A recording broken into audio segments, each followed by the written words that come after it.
Welcome to West Virginia Beer Roads, a podcast all about beer from a West Virginia perspective. I'm Erin McCoy, here with my podcast partner, Charles Backway. Thank you, Erin. It's always a good beer day here in Charleston, West Virginia, especially when you're visiting a brewery tap room like we are today. That's right. Today on West Virginia Beer Roads, we're going to be having a more informal conversation about a lot of things beer, especially about beer here in the West Virginia market. So, Erin, how are you finding the availability of West Virginia beers here in Charleston in the early summer of 2023? Early summer so far, I've definitely found some variety, which I like and I'm excited for. You know, so often in the beginning of summer, you see a lot of different styles pop up, and that's been fun to see. Mm-hmm. And joining us today for this discussion is Jamie Farrell, who is the bar manager at the Short Story Brewing Tap Room in Charleston, West Virginia. Jamie, welcome to West Virginia Beer Roads. Yeah, thank you guys for having me today. I'm excited. So, Jamie, you helped open up this new location of Short Story Brewing. That was late last year, as I recall, wasn't it? So we opened the week of Thanksgiving. So we did a soft opening on Tuesday, Wednesday, and then, of course, we're closed for Thanksgiving. And then on Black Friday, that was our grand opening day. So I think that we joined the Charleston brewery scene just at the right time before the holidays to really kind of start things off and kind of get our name out there. Yeah, so I guess we're about 6 months in then to the tap room being open here. Yep, 6 months in. It's been a great 6 months so far, and Short Story as a whole will be turning 6 months this summer. So, you know. Yeah, and I just want to remind people that the main operations of Short Story are in Reevesville, West Virginia. That's in northern West Virginia near Fairmont, and they've been up there, like you say, now for almost 6 years. Yeah. Charleston used to see our beer some in distribution, and unfortunately we kind of had to cut that back to focus on production up there. And, we opened a second location that's up near Deep Creek Lake in Maryland. And so this is location number 3. So, we wanted to get back into the Charleston market, and, that way people down here could enjoy our beers too without having to travel. Because a lot of people have said, oh, I've heard of Short Story, or I've had their beers at a festival, but, it's nice to finally actually have a location here. Sure. Yeah, that's right. So the Deep Creek location, I actually went to that. I've only been there once, but have you been there? I actually have not. Okay. We've laughed about it and said that we need to take a trip up there. Like Aaron wrote, owner here. Sure. He was like, we should totally go up there and give those guys like a weekend off and just hang out and work some. And see what that side of it's like. Because that's kind of, I would think, more of a tourist type location just because of where it is and the type of people in that area. Yeah, it's very seasonal. You get a lot of, the ski, snowboard traffic in the winter, Sure. And then they get all the boat traffic in the summer. So I say it should be. They just actually expanded to their summer hours this past week, so they're open an extra day and open later on the weekends too. Well, we're definitely excited to have Short Story here in Charleston. As you said, I definitely remember getting it when you were somewhat in distribution and being excited about that, and then suddenly it was all gone. And so, yeah, it's welcome to be back in the Charleston area. Yeah, it is. It's nice to have Short Story here regularly now in not only here in this tap room, but of course in other parts of the state and even in Maryland, like you said. So we're sitting right here in the tap room, and Jamie, you were nice enough to give us a beer to sample from your great menu of Short Story beers. You want to explain what we're trying here? Yeah, so we just brewed this again. It's an IPA that's regularly in our rotation. This is the Infinity Plus One. It's a hazy American IPA. 6.5%, I believe. Guess I should have looked at that before. That's okay. Quite tasty. Close enough. Yeah. So, yeah, we've had this one. This makes the second time that we've actually had this one on draft here in Charleston. It's been fairly well received. It's got some really nice character of a little bit of citrus, a little bit of lemongrass. I think they used Mosaic, Galaxy, and a couple other hops I can't remember off the top of my head. Yeah, very nicely dry hopped. This beer I know has been out off and on for a while. They made it several years ago, I believe, and that was in sort of like that. What's that Disney movie, The Incredibles? And it's that Infinity Plus One is from a Disney movie. That is Toy Story. Oh, it's a Oh, Toy it Story. is Buzz- Toy Story, Buzz which Light. I should know with I my forget. children. But Buzz- yes, Buzz- Buzz Buzz Lightyear. Lightyear, Yes. yeah. Oh, that's what Infinity it plus was. one. Yeah, Yep. to infinity. Good call, plus one, Jamie. right. Good call. Yeah, well, my Yeah. Disney movie knowledge isn't always the best. But, I knew it was something related to Disney. And anyway, this beer, I don't know, maybe they should serve it at Disney because it's that good. It's a really nice. Well, Jamie, I just, as we said, you've been here working for 6 months or so at this new tap room in downtown Charleston. What's it been like? I mean, what's that experience been like? Because I don't think that you managed a whole tap room like this ever before. No, I actually got really lucky being able to have the opportunity to come here and help open up. I had seen that Short Story was opening a Charleston location, and I had emailed them, a resume and said, "Hey, I'm." Reached out pretty early. Yeah, before it was still in the early stages. There was still a lot of construction going on. And Did you actually whatnot, know Aaron and his sister or the co-owners prior to that? No, I had never met any of them before. So just blindly reaching out. Yeah, so I just sent an email, a resume, and just hoped for the best. And so one day, Abby called me, and she was like, "Hey, I'm in town with my brother, and we would love to sit down and talk with you and do an interview, if you would still like to work here." And so I was like, "Sure." And like 4 hours later, I was sitting here in the tap room, which was still largely unfinished and still had a lot more to be done before we opened.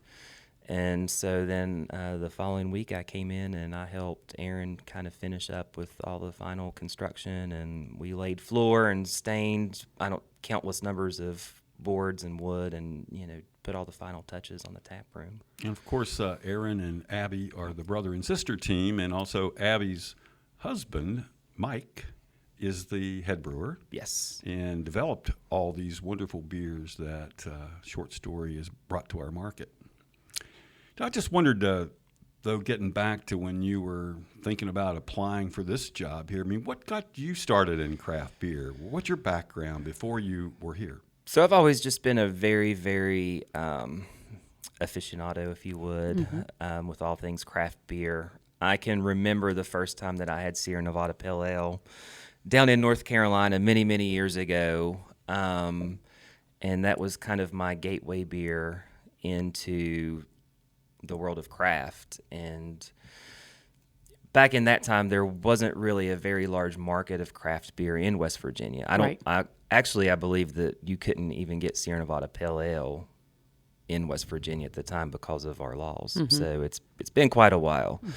So it's been nice to see the development that's gone on in the state and how far we've come and where we are now. But I've always loved beer, always been passionate. And I actually thought about, going to brewing school, and I gave the Bridge Valley program a shot, but unfortunately that program, Didn't stick around. they had some issues that needed to be worked out, so it kind of dissolved, so I didn't continue on with that. So you're not only interested in of course managing and bartending, but also in the making of beer, the brewing itself. Oh yeah, I've brewed countless batches of beer at home for years and years and years. I've probably got every book that the Brewers Publications ever, put out. So you read what you can get your hands on and, Oh, and yeah. have dabbled in it yourself. That's Yeah, great. absolutely. And if I remember correctly, didn't you help brew a batch of beer for Short Story? Yeah. So I went up there, it was back in, I think it was early January, and we brewed a stout. And that was one that we did the coconut. There was one, we did two varieties of it. We split the beer into two batches, but we did one that was conditioned on coconut, and then the other was conditioned on, it was our Mexican hot chocolate stout. Cocoa. Yep. nibs. Yeah. Yep. Cocoa nibs, chilies, a little bit of Nice. cinnamon. Yeah. So, Aaron, you've watched this craft market develop here in Charleston and in our region of West Virginia. Breweries like Short Story coming to our town that weren't, originally here or from here. it seems like we've come a long way. I'm just curious, though, for your observations a little more on what you find impressive about where we are now here in downtown Charleston. For me in particular, I think just availability. Just not only the tap room that we're literally sitting in, but we have a new brewery. Fife Street, of course, is on the same block as Bad Shepherd, and now the Short Story Tap Room. So just availability, but not just in a physical location, but distribution in our local retail areas. That has expanded so much, including growler fill stations and cans to go. The availability and the choice that's there for consumers now is just more than tripled. It's so much so in the last 10 years, and I'm very impressed with that. And I feel like it's received a lot of support, and it's obviously something that customers and beer drinkers want to see. So that is what I'm happy about in this particular area as far as growth. Do you agree with that, Jamie? Oh, absolutely. I can remember back when Charleston Brewing Company first opened down where Bad Shepherd is now. It's been Many years. 10 years, I believe now, right? I think so too, yeah. if not exactly 10, Yeah, very, just very close. Very close to 10. So yeah, I remember going down there and having like the Raj and all Oh, yeah. those old classic beers that were so good. It's So exciting. and it was huge because it was like, oh my gosh, there's actually a brewery in Charleston now. And then, unfortunately, so much time passed. it took us, almost 9 years to get to where we are now. Right. So, it's really incredible and exciting to be a part of, the growth here in Charleston, because you had Fife open May of last year. They just turned a year. So, and for us to open 6 months later. So that's pretty big for Charleston. Yeah, it's impressive here. 3 breweries right on the same basic block of Summers Street in downtown Charleston. And I know they're calling it now Brewers Row. Maybe, Aaron, could you tell a little bit about what Brewers Row is? Yeah, for any of our listeners that aren't already aware, Brewers Row is a program that's collaborative between Bad Shepherd and Fife Street Brewing and Short Stories Tasting Room here in Charleston. Again, as Charles said, all on Summer Street. You get a passport, and if you sample 3 beers from each location, you receive a stamp from each location, and then once you have your passport full, you get a collaborative glass that kind of earmarks the Brewers Row collaboration, which is a very cool glass, by the way. It's very similar to a can, but it's got the insignia from each brewery on the glass. And, of course, it's part of Brewers Row that's supported by Charleston. It's a pretty cool way, I think, for people to enjoy tasting different beers at the different locations and at the end of it say, hey, I participated in this, and here's my glass. So people like that. They like to be a part of something like that. And I think especially those people that travel for beer, they're very much interested in that because they want, something to as like a keepsake or a take home to remember from that experience. So I think that was some very good marketing as far as the city of Charleston and the breweries that are involved in that. Yeah, so we've been getting a bunch of new beers over the past year or two in Charleston and in southern West Virginia and really across West Virginia, a lot of them. I'm thinking like not only the West Virginia brewers, more of them coming available, but people like Ohio brewers, Jackie O's, Ryan Guys, 50 West, others. See, Burger. We just got Urban Artifact that does a lot Equilibrium. of really good sours, Equilibrium as well. So it's exciting to see that breweries outside of the state are wanting to get their footprint in West Virginia and become a part of the craft beer market here as well. And I think that's great because we certainly are not up to par with, I feel like, our surrounding region when it comes to craft beer and the progress at least that they are at as far as distribution and in different selection and number of breweries, et cetera. Charles and I have talked so many times, the per capita for breweries in a city, we are so far behind that. And so it is nice to see those breweries from different areas that want to get their beer here and have it here for us to purchase. Yeah, and I'm hoping we get a little rivalry between Charleston and Huntington, between those two metros, because it used to be Charleston and Huntington both had like one brewery each, and like for years, I'm thinking we got to have more breweries here. We're not really on the map, and now we've got like 3 or 4, if you count the outlet here for Short Story in downtown Charleston and all, and then we've got still one in Huntington. Hey, they're getting behind. For now. Yeah, we got to get over there. I mean, the Peddler in Huntington is a wonderful brewery. They are. Their beers are great, but man, they need more. They need more breweries in Huntington. Yeah.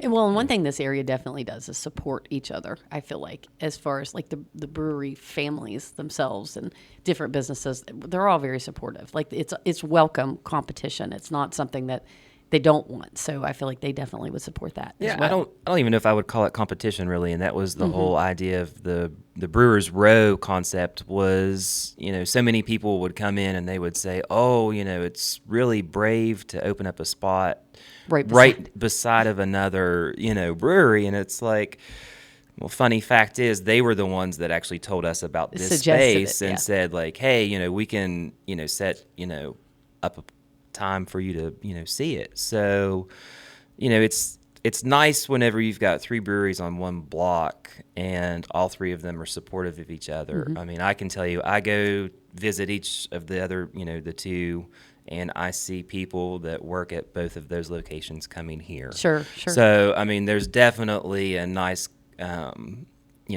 family that we've created basically, within the industry, and it's just really nice to see. Well, yeah, and it's not just the industry. Breweries themselves, they create jobs, they bring money into the city. Tourism, it's something you can advertise. It's not just about the brewery family. It really is a good thing as far as economic development itself goes. Oh yeah. Yeah, I think Aaron, you and I were in here last Friday evening, and I saw probably more than half the owners from Fife Fife Street down the street. I mean, their brewer was here, their families were here, and everybody is, camaraderie, sharing business, and they're not, just thinking it's competitive. We got to compete. Oh, no. It's very supportive all around. It is. That's what's been so nice about this. And I think it brings up a thought. I mentioned, Huntington proper only has 1 brewery, but there is a second brewery right now under development in Barbersville, which is, on the Charleston side of Huntington. It's just a couple of miles outside of Huntington. Anyway, Jason Beater down there that has several good restaurants is opening a brewery, and his son is going to be the brewer. And so he's been up here working with Ross at Bad Shepherd, and also with Bill at Chestnut Brew Works in Morgantown. So these other breweries are training a new brewer that's going to be, in a way, a competitor down the road. I mean, but it's just nice, that camaraderie that these people all want to work together to build this industry. And I think that's what makes it, one of the things that makes it so strong. Absolutely. It's not like it's this huge secret that we're not going to share with you. It's, hey, let's learn from each other and let's help each other grow and help the whole area itself become a better craft beer area as a whole. So what do you guys think about how our local market fits in with the national craft beer market? I mean, if you travel, and I think we all travel some, you get away from here. What are the similarities between what we're selling here, what people are drinking here, and maybe some of the differences you might see? Jamie, I'll let you start with that.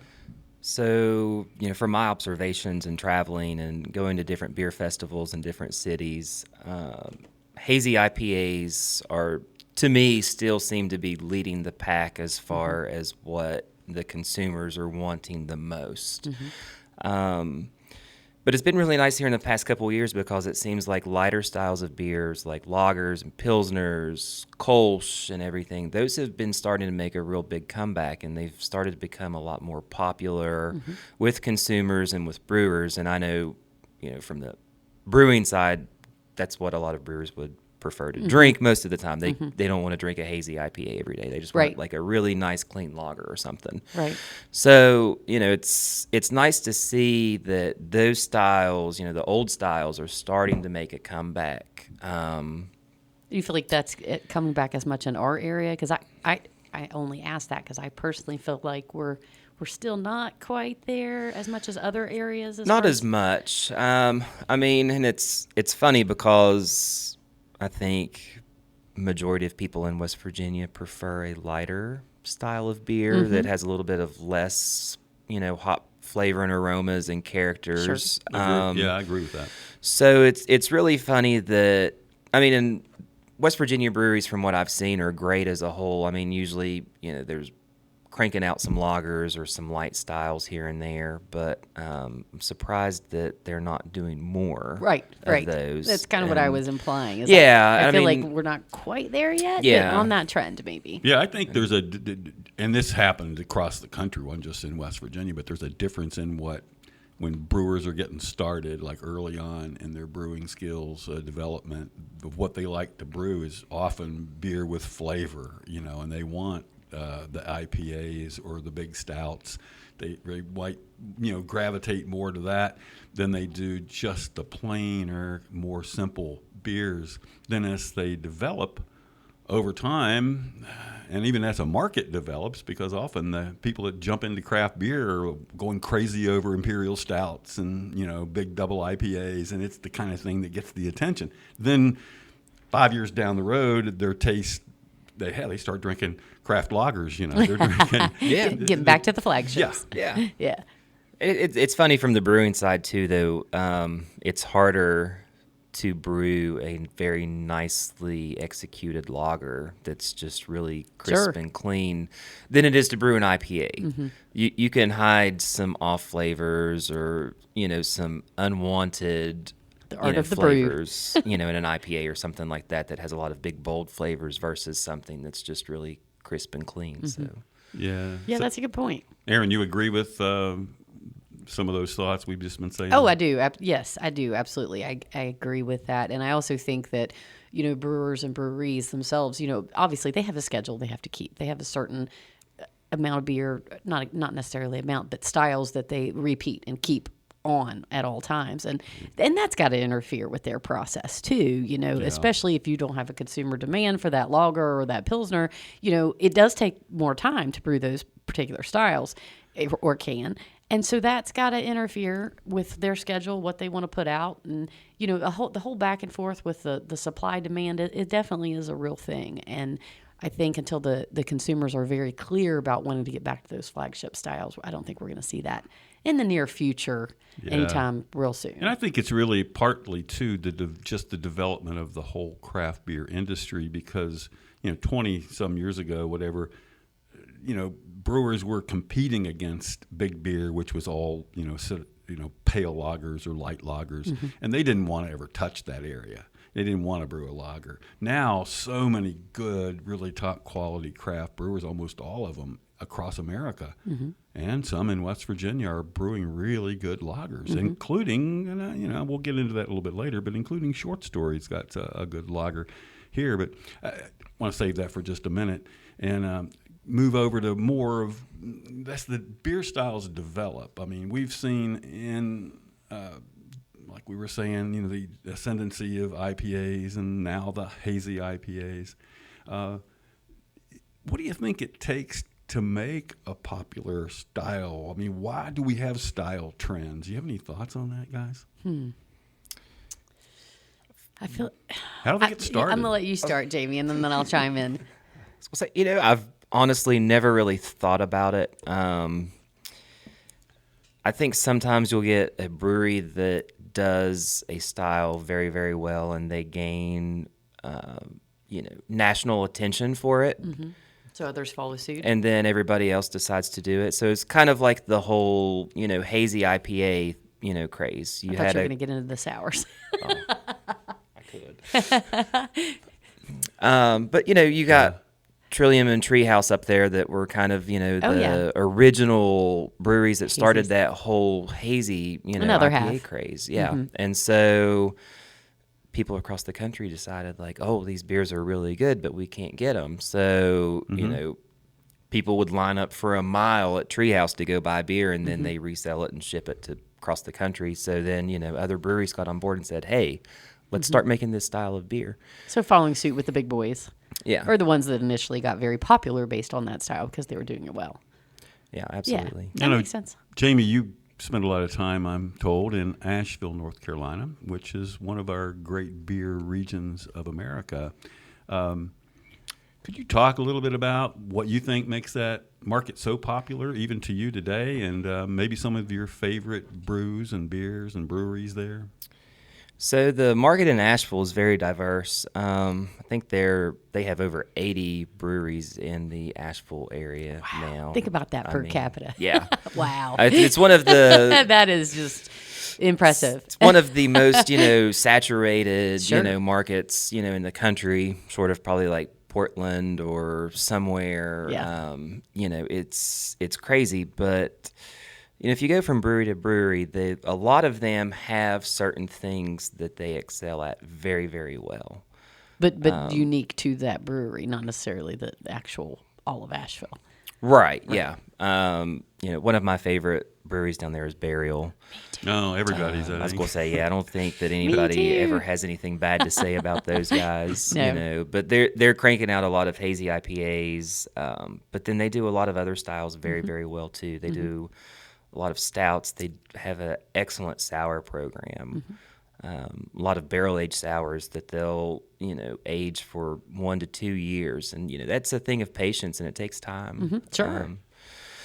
And it's really interesting too to see the trends outside of West Virginia, because Burial, for instance, they have started another arm of their business, and they have started to brew ciders.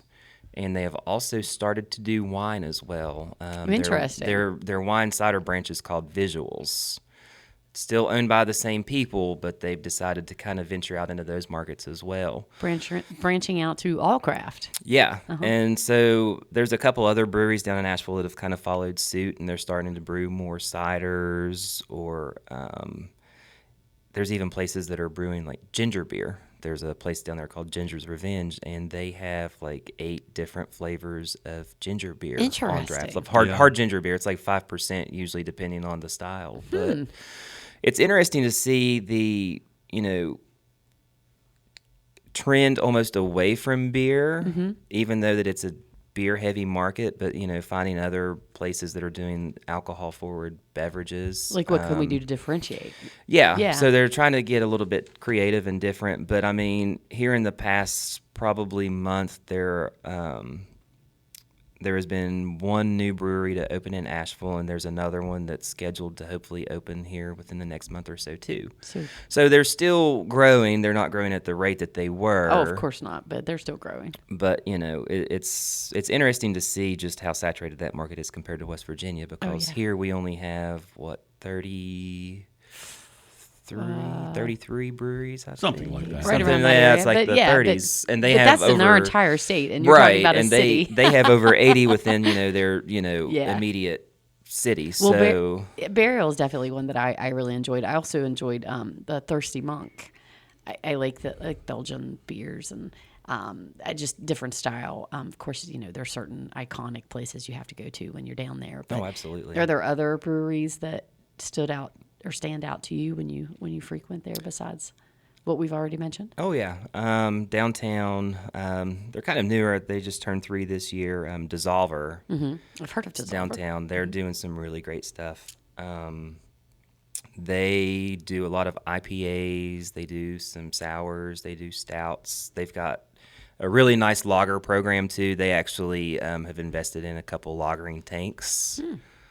So they have usually 2 or 3 lighter options on draft year round, which they're also canning and doing a little bit of distribution and stuff too. Nice. And then they also have started to do, and I hate to admit this, but they've started to do some seltzers, and they do them very, very well. Because I'm always like a beer guy through and through, but their seltzers that they're doing are still, fermented. They're not just taking alcohol and adding it to carbonated water. They're actually doing fermentation in-house with those, and generally those are like very heavily fruited, so they're not coming out clear and watery. They have a little bit of mouthfeel to them, and they almost drink more like a sour versus a, just a carbonated general hard seltzer like you see like mass produced. And Jamie, you mentioned a couple of breweries making a lager or two. One I like down there, just right on the very north edge of Asheville downtown, is the Zillicoa, which has featured now so many wonderful lagers, which they started out making these like farmhouse beers. Well, those aren't the biggest sellers. I mean, I wish they were, because they're one of my favorite styles. But they moved into lagers, and that place has just got exploded, I think. That's another place that I love to stop by first, especially like my first stop into town coming down the interstate. And it's a beautiful location they've got right there on the river. And Right. funny thing about them is when they started, they originally didn't have a brew house. They were going to another brewery. Like contract And, brewing. yeah, they were doing contract Oh, brewing, wow. and then they would have to ship their wort back to, their site. Oh, that sounds there. like a challenge. And then, like transfer it into a tank to allow it to ferment and then, get their final product. But, they've invested some more money and been able, because they've been very well received. That's good. And I mean, I've not had a bad beer from them. I mean, everything has been phenomenal. And, every time I've been there, they're always crowded too. So it's nice to see a brewery that's just focusing on those styles. Yeah. They don't have like a hazy IPA. They don't have, some. They're not going with all the trends. Yeah, No. no. I mean, they're just sticking to, those old styles, and they're executing them very, very well. And it's really nice Yeah. to see a brewery that's committed to doing, that kind of beer. I think to some extent that's a feature of a more advanced craft market where certain breweries can specialize, especially in a larger population area, or like they are, which also with tourism, big tourism for the beer. But yeah, breweries can, when there's 70 or 80 or whatever, 90 in the Sure. region, they'll specialize in different things to draw a crowd. I mean, if they just have the exact same things everybody else does, sometimes, that's not a good marketing strategy or a good business strategy. I don't know. But I think you'll see, though, in a place as large as Asheville is in the beer world, that, we can watch and see beer trends there maybe before they come here. They're not as likely to be here because we're a much smaller and less diverse market. I don't know. I would agree with that, though. I think that you can definitely sort of see it transpire, and we may or may not go through it, but if it's going to be here, it's probably there first. Yeah, I mean, it's great for West Virginia because even though we're really tiny, it's wonderful that we're so close to other big markets. If you live in our area, I mean, you can get over to Columbus and you can get to Cincinnati and you can go to Asheville or Charlotte, and these are big markets for beer. And Jamie, do you get around to some of the other markets beyond Asheville? Oh, yeah. I go to Columbus, Lexington, 'cause Lexington's not too far. Right. My aunt and uncle used to live just right outside of Charlotte. Which Okay. they've moved since then, but there's a lot of great places in Charlotte as well. You've got like There Noda and Heist. All easily reachable from our area. Yeah, Yeah. They lived like 2 miles away from D9's, original location, which was really cool. So, I mean, it's nice to be close to some of those markets, and I wish that we would get a little bit more distribution from some of those places. But Yeah. it's an easy weekend trip or something. Sure, sure. So. It is. It's a great weekend trip, and just like I'm kind of envious of the folks that live like in Morgantown or Wheeling because they're an hour and a half or hour from Pittsburgh, and that's another incredible craft market that's right on our border practically. And we don't get many of the Pittsburgh beers either. And it's just they have so many good breweries. They have probably 50 in the city there that are just not all of them wonderful, but man, within that 50 or 60, whatever, you're going to find some really some real stellar brewers. I laugh because I actually remember, and this is obviously a while ago, but I remember when West Virginia started getting Yingling, of all things. Not exactly super, individualized, but I was like, wow, we're going to have Yingling. Like, it was this amazing thing. I mean, this is how small we are, right? But I truly remember how excited I was. But anyway. We still have Yingling. We do still have Yingling for those of you that want it.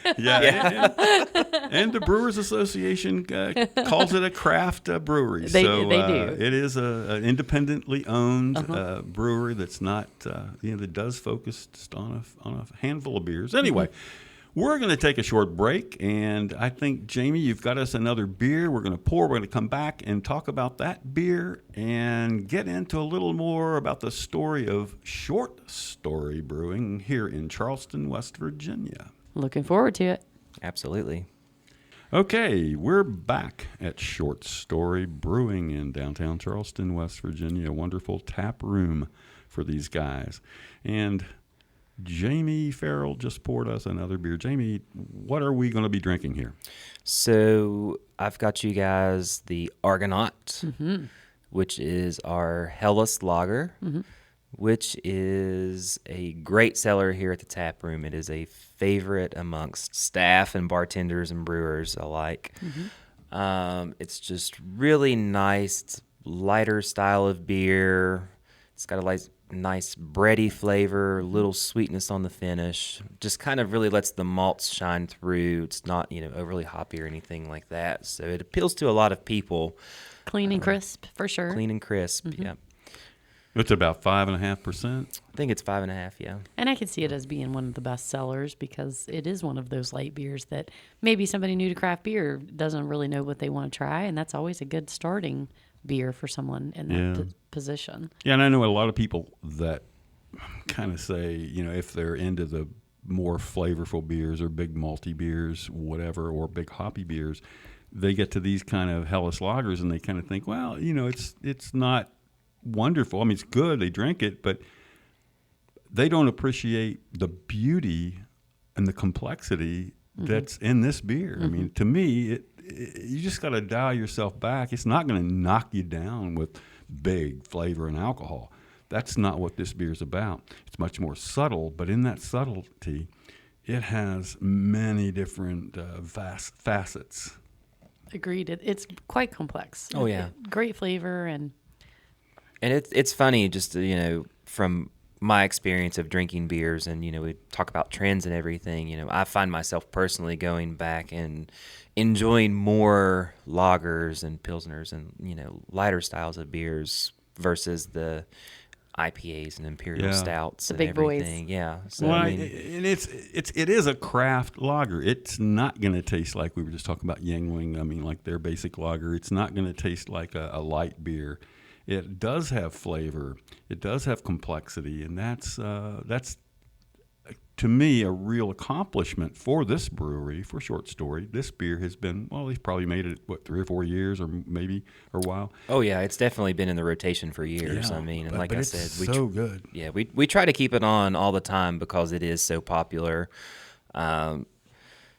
Across all three of our tap rooms, actually. I mean, I'm not exactly sure if it's the number one seller if you look at sales. I know here it's funny, our sours are actually the number one seller in Charleston, but the Argonaut is number 2. So what do they have some big tanks they devote to this beer? I know at one point they had a special lager tank, but I think they've no longer using that one. Yeah, we don't have the lager tank anymore. We so we have a 10-barrel system, but we do have one 20-barrel tank. So after they figure out the brewing schedule for a few months, they'll decide whether, they want to do like a 20-barrel tank, double batch of Argonaut, because the only downside to brewing this style of beer is it takes much, much longer. the amount of time. It takes us about 6 weeks, start to finish, to do a lager versus the, 2 weeks it would take to do an IPA. So you're something. talking about the lagering aspect after the beer is fermented. It's 4 or 5 weeks further,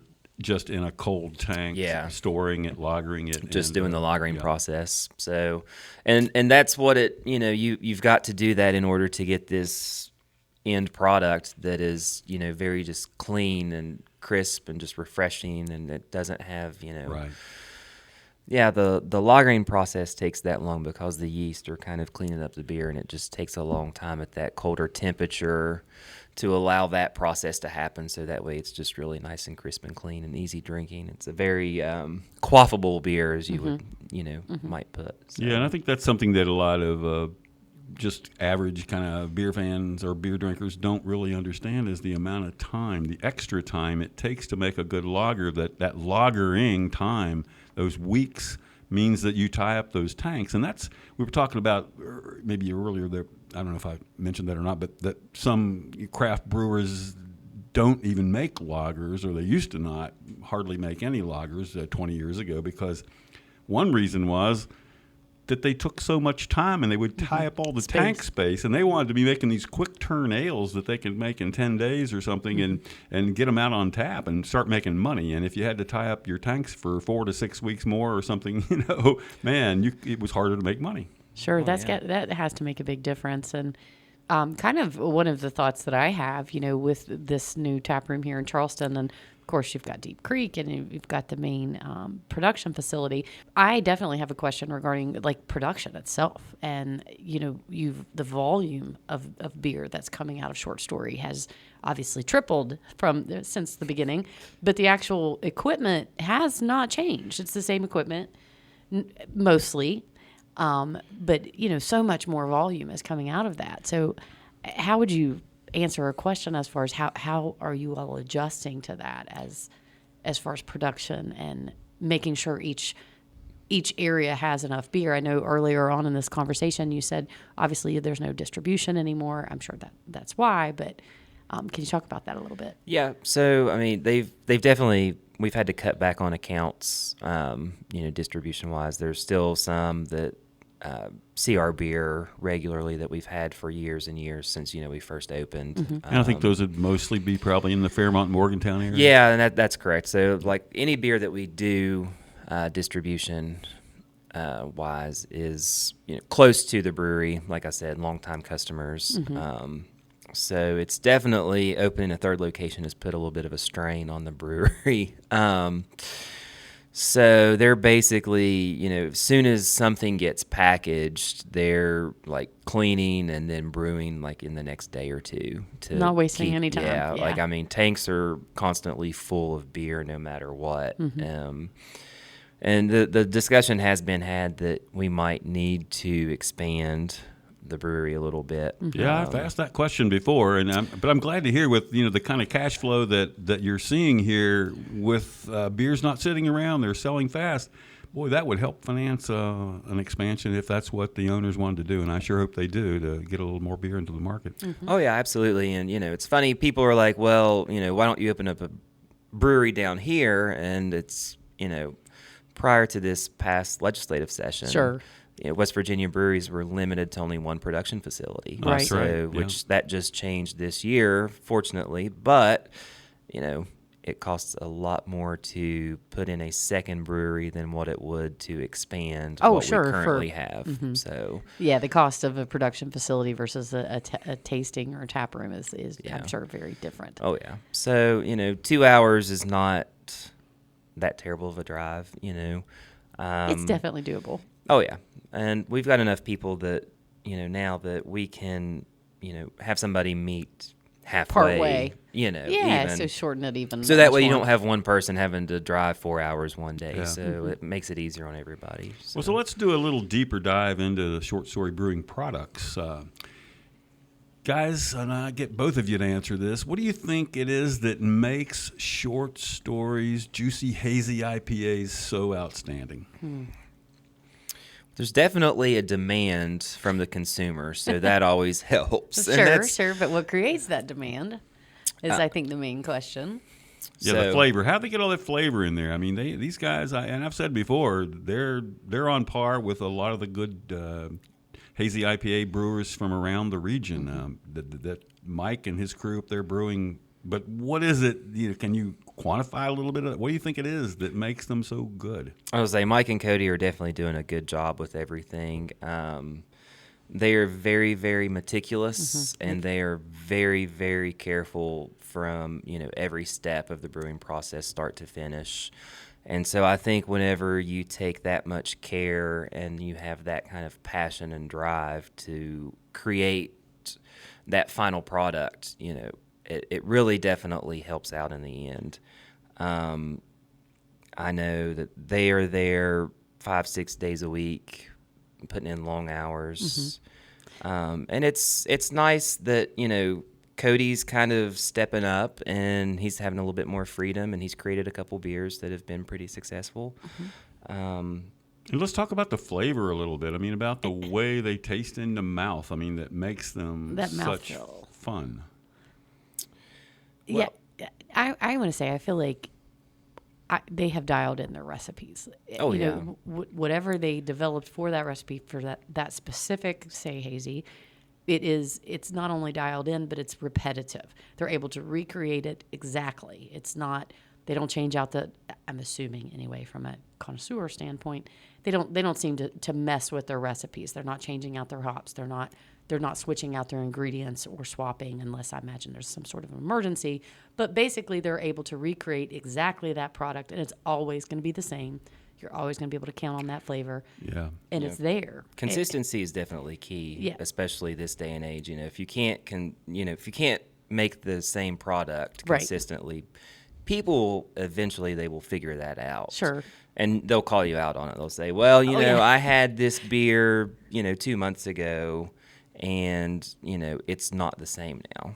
So, Yeah. Well, that'll happen in any craft brewery sometimes. Just about, it can happen, but Sure. right, it's not something you want to happen very often, right? Yeah, but they've got a nice relationship with all of our suppliers for all of our malts and our hops and our yeast, and so we always make sure that if we brewed Chasing Daylight, then we have those hops available before we do that batch. We're not substituting hops or trying Right. to change any kind of the recipe development. I think so. there's probably maybe a dozen different recipes and different beer names, that are brewed in this same kind of what we call juicy hazy style. Maybe a couple of them are double IPAs. Most of them are probably standard IPAs. It's just there's a range that they use the different hop blends or hopping to gain a different character. And they've done such a good job at differentiating those beers. I mean, the tastes of those beers. To me, that's been a real accomplishment that we don't see in a lot of our small breweries. I think Mike did a lot of kind of R&D before Short Story actually opened. He was brewing batches of beer at home. He's got a pretty nice little homebrew setup, and he did a ton of recipe development there, just Prior trial and to- error. before Yeah, introducing it. before, and that was the reason why they actually decided to, open Short Story and go and, operate a brewery, is because they're like, your beer's really good, so maybe we should Yeah. think about, pursuing this. Yeah. And So, I like to mention Mike because he was a home brewer. He did not have commercial brewing experience, to my knowledge, that he worked like in another brewery and learned to make these wonderful hazies, IPAs. He developed these himself, learned to brew them himself on their own system, and has shown that he's a remarkable brewer in my book because he just kind of like tackled it and came to the top. I mean, initially, were they as good as they are now? Probably not. But now these beers are as good as the ones that we talk about from around our region, whether it be D.C. market or Philly or Pittsburgh or Columbus or, Boston. Yeah, these guys, well, yeah. Oh, mass. Yeah. Well, I'm saying more local. That's our region. Sure. But yeah, I mean, what I like about the beers, they're more true to the hazy, juicy style of the East, the Northeast, the Vermont style. Yeah, these are true hazies, true hazy Yeah. beers, and there's a variety. I mean, the Short Story's definitely got that niche in their market for the hazies. But you don't get any of the hot burn. They've mastered getting these so smooth, and they just drink so easily and so nicely. I mean, I can tell you from being up there on brew days that, everything is very, very well calculated. Very meticulous. It very much so. They have, I don't know, Cody, he has a brew log for every batch of beer that he's brewed.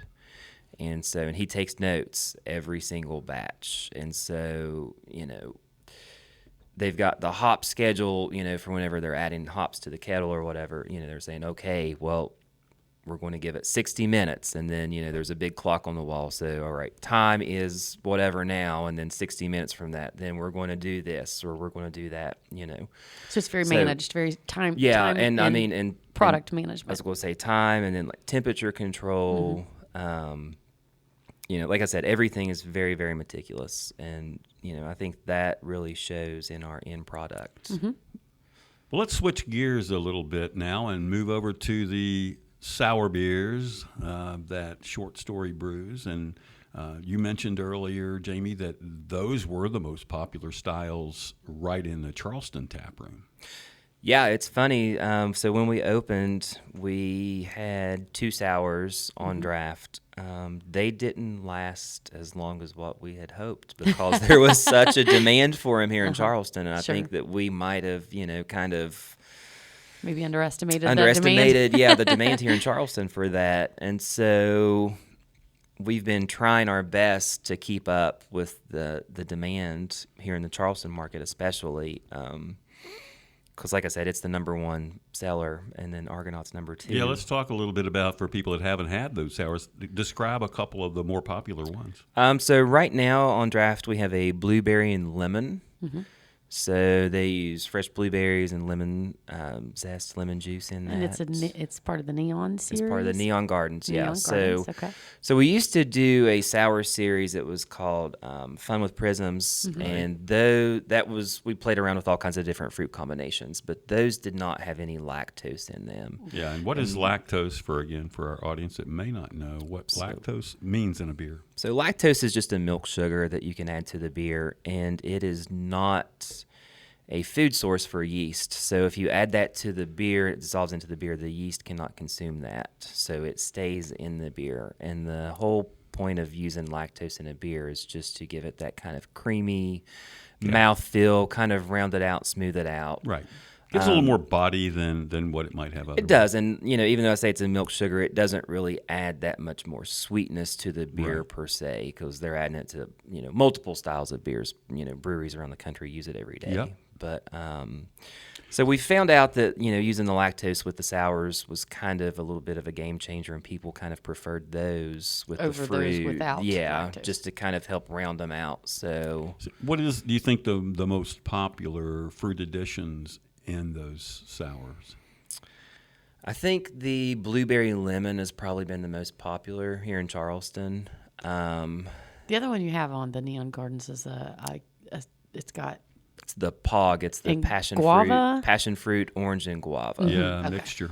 Yeah. That one's really popular. We did we call it PBR, be lovingly, because it is passion fruit, blood orange, and raspberry. okay. And then we also, So minis with mini. we just like to different play around variations. with some different fruit combinations and see. But see all what have lactose. Yeah, currently, if it's a Neon Gardens, they do have a little bit of lactose in them. So, Okay.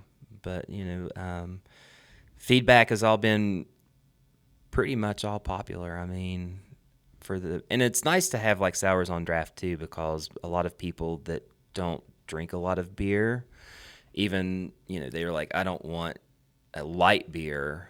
I only drink wine or something. Sometimes you can give them a little taste, and they're like, oh, that doesn't taste quite like beer. So, it's nice to see that you can kind of introduce people to beer in a very subtle, easy Sure. way with a sour or something like Right. that too. Yeah, not every beer has to be a double IPA or an imperial stout, something strong. Or hazy. Yeah. Or even that flavorful. Of course, I think the hazy has been another category that's opened up the craft market to a broader audience. A lot of people who weren't into the bitterness of beer drink these hazy beers like the Short Story styles that are very low on bitterness in general. Mm-hmm. Oh yeah, for sure. Because you have people that for years and years they just thought of an IPA and they would think of like a West Coast style. Yeah. Right, It's real yeah, earthy bitter, and- bitter pine, Sure. earthy. Right. Not a lot of those like tropical fruit flavors and aromas or Yeah. whatever. Yeah, So it's changed the whole profile. And I've been entertained at times with some of the West Coast brewers. I mean, really good brewers out there, though, that won't give up on that bitterness, and they love, even though they'll use some of the hops, these new hops that are the juicy, fruity ones. They'll still put the bitterness in those IPAs because they can't quite not do that, and their market probably wants that. But here in the East, I think we see an awful lot of people who don't mind not having a lot of bitterness. I mean, there's certainly those that love the bitter beers, but there's plenty of people who don't. It broadens the market to have more stuff. I mean, any of our listeners know that I'm obviously an IPA fan, but I like all styles. But I very regularly hear from any of my friends or people that I talk to They definitely are not as big into what we would term a West Coast style or a piney, earthy, hoppy. They definitely want more of a hazy. And I'm open to all things, but I feel like in this area in particular, they're not as much into West Coast style IPAs. Yeah, that's my general experience as well. And it's funny, people walk in and they just look at the board and they're like, okay, what's your haziest IPA? Ah, okay. Or,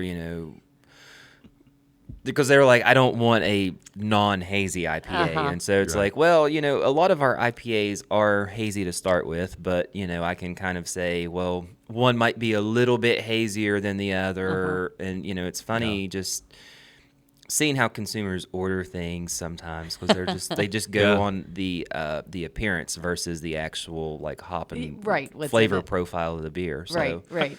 I do think it's interesting to hear it a short story that most of the hazies are a kind of a moderate hazy. They're not the super milky usually that you see occasionally out in other breweries, nor are they the ones that are just barely hazy and like that all the stuff dropped out of it like some breweries have for their hazy IPA. But so I mean they've mastered too the idea of keeping it nice and hazy, but it's not milk and it's not non-hazy.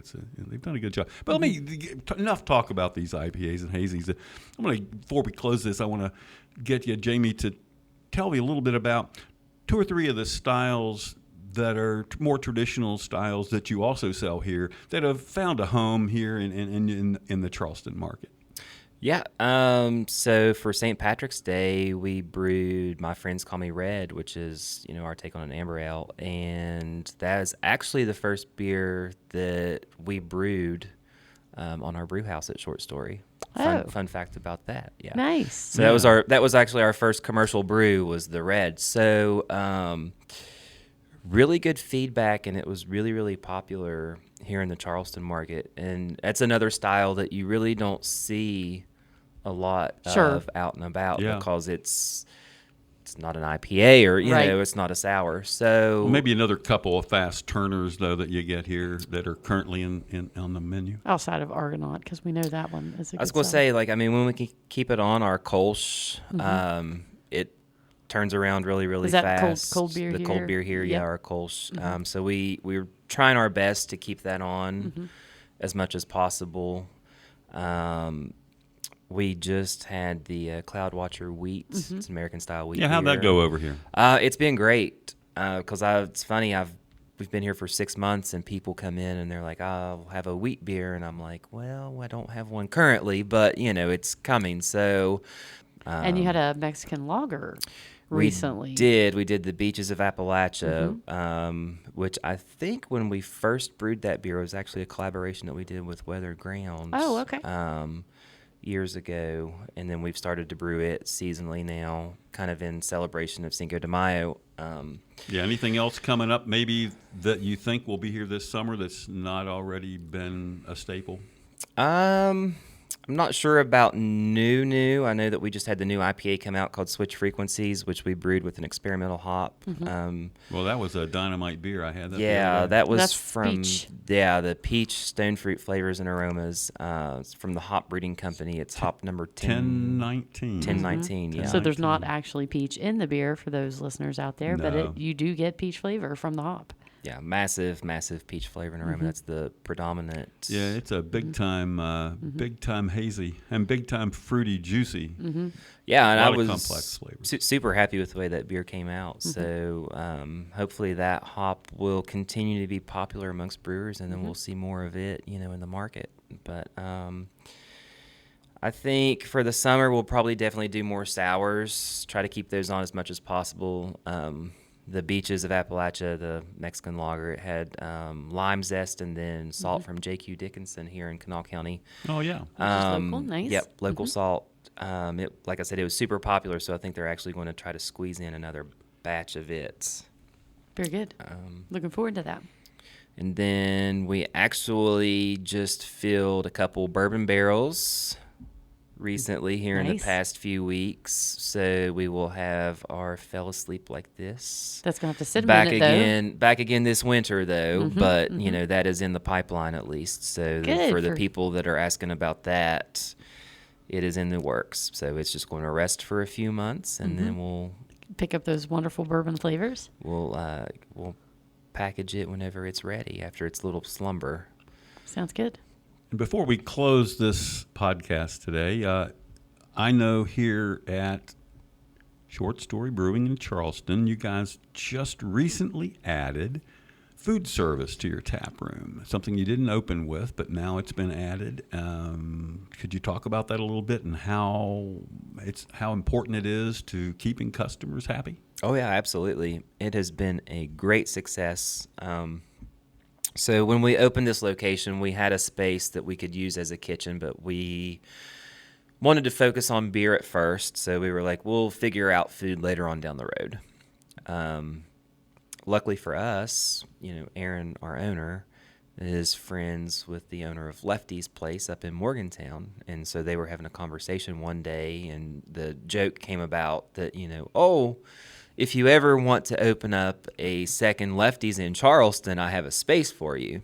And the conversations begin. Yep. So, Emil came down like the following week and checked out the space, did some measurements, and I think he called, a couple of his other business partners and discussed it, and then turned around and said, all right. It's like, I've ordered a bunch of kitchen equipment. It's going to start showing up here in the next few weeks. And so, what just started off as a, kind of light joke became reality. And so now... mutually beneficial relationship. Yeah, absolutely. Yeah. So it's been great. They've been open for, just over a week now. And we've had extremely positive feedback. And explain the menu.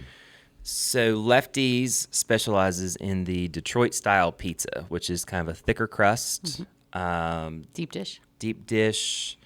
It's like 8x10 pans, and so the cheese and toppings are on top, and that's baked, and then the sauce is put on top after it comes out of the oven. And you've got some varieties and toppings for customers. Yeah, they have several different preset pizzas, and then, of course, there's the build your own, so then you can add your own ingredients and however you want to do it. And then they've also got calzones, and then they've got salads, and then a few appetizers. They've got some garlic knots, pepperoni balls, and then cheese sticks, of course. So come hungry. So, yeah, come hungry and thirsty. Uh-huh. Well, I tell you, I was in here the other day with some of our local beer club craze members, and Dave Menser ordered a couple of pizzas, and I even had a slice. Oh my gosh, that was so good! I actually wasn't prepared for it to be as good as it is, and we were all sitting there going, "It's a nice surprise. This stuff is good." So anyway, Lefty, kudos to him and to all their whoever their cooks are here, but they're doing a great job. And anybody wants pizza and probably the calzones and the other things too that they're making, come on down to Charleston, Quarrier Street for the Short Story Brewing Tap Room. That's right. And if I recall correctly, I think you're going to have some online ordering available at some point in the near future as far as Lefty's goes. It is actually available now. So great. So if you check out our website, there's a link there to Square where you can place an order online, and then you can just come pick it up. Nice. Or you can always call and say, hey, I want this, and so you can order your pizza and then come in and get your beer and have your pizza ready. Yeah, and so the fun thing is all the food comes out, whether, you wanted to dine in or carry out, it all comes in a box, or, it's packaged mobile. To go and mobile, yes. And Jamie, beyond the pizza to go and the food to go, talk a little bit just as we close about your beer to go. I know you have some different packages and ways that people can get Short Story beer here at the brewery and take it home. Yeah, so we have a cooler. It's got cans in it. I think currently I have 3 beers in cans right now. And then you can also always get a growler to go. If you have your own growler already, we will fill that. Doesn't have to be ours, but we do have them for sale as well. It's like $5 for the glass, and then, plus the cost of the beer. And those 3 or 4 beers that you keep in the cooler, they rotate. They're not always the same ones. That's correct. Yeah, it depends. Like usually we'll decide whenever, we're kegging a certain beer that we'll save so much and do so many cases of cans, and then kind of divide those up, amongst our 3 locations. And just from what I've seen in the 6 months you've been here, it seems like they tend to often be the IPAs. More so, yes. I mean, we've canned a few other styles. We've canned our Pilsner. We've canned our Broad Shoulders, our dry stout that we do for St. Patrick's Day as well. We've canned. Originally, when we opened, we had cans of sours, but because they sell so fast on draft, we've kind of stopped canning those, Sure. unfortunately. But we're always looking, at what's popular and what, we could possibly throw into a can for people to take out, especially now that we've got pizza. We might have to have a talk and see about maybe having some more cans available for people Sure. to take them together. Yeah, Sure. take it all. Yep. I feel like this has been a really great catch up with you, Jamie, and I appreciate you taking the time with us today to talk about Short Story and just kind of all things beer, including West Virginia and our craft scene here. And thank you. Hopefully we can keep moving forward. Oh, yeah, absolutely. Thank you so much for having me. It's been a blast. Yeah, we've been here with Jamie Farrell, Aaron McCoy, and of course Jamie is our kind of manager of the Short Story Charleston, West Virginia tap room. Aaron, of course, is the co-host of West Virginia Beer Roads. I'm Charles Bachway, and thank you guys for listening in today. This brings us to the close of another podcast. Remember, you can subscribe on Apple, Spotify, or your favorite podcast host. Thank you for listening to West Virginia Beer Roads. West Virginia Beer Roads is a production of BrilliantStream.com.